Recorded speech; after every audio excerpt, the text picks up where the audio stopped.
ప్రభునందు ప్రియులైన మీకందరికీ యేసుక్రీస్తు ప్రభువారి నామంలో శుభవందనాలు తెలియజేస్తూ ఉన్నాం. దైవ సేవకులు బ్రదర్ భక్త సింగ్ గారి పరిచర్యలో నుండి దైవ మర్మములు. డిసెంబరు 10. దావీదు తాళపు చెవి కలిగి ఎవడునూ వేయలేకుండా తీయవాడును, ఎవడునూ తీయలేకుండా వేయువాడునైన సత్యస్వరూపియగు పరిశుద్ధుడు చెప్పు సంగతులు. ప్రకటన గ్రంథం 3:7. ఫిలదెల్ఫియా సంఘము 6వ కాలమును సూచించుచున్నది. ప్రకటన గ్రంథం 3:7.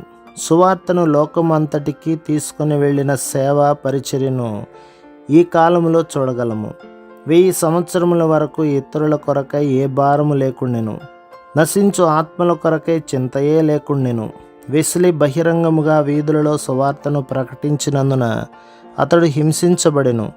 ఇక్కడ ప్రభువు ఎవడునూ వేయలేకుండా తీయువాడును, ఎవడునూ తీయలేకుండా వేయువాడునై ఉన్నవాడుగా బయలుపరచుకొనెను.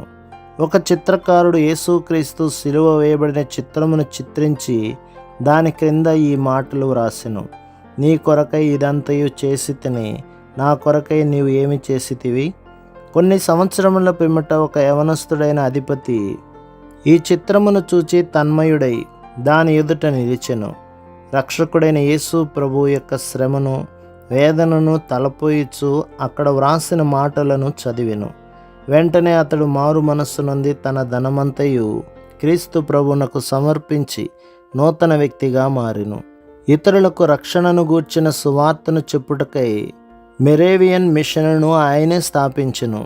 మనము ధైర్యముతో సాక్ష్యం ఇచ్చినప్పుడు మన ఎదుట తలుపు తీయబడినదిగా నుండును. ఏ మనుష్యుడును దానిని మూయజాలడు. అయితే ఆ తెరవబడిన ద్వారమును కనుగొనుటకు మనము దేవుని చిత్తమును కనుగొనవలెను. ప్రకటన గ్రంథం 3:12 వీరికి 4 అంతల వాగ్దానం ఇయ్యబడెను. దేవుని ఇంటిలో ఒక స్తంభముగా చేయబడుట, దేవుని పట్టణపు పేరును ధరించి ఉండుట, దేవుని పేరు వ్రాయబడుట, క్రొత్త పేరు వ్రాయబడుట. ప్రభు మిమ్మును, మీ కుటుంబమును, మీ సంఘమును దీవించి ఆశీర్వదించునుగాక. ఆమేన్.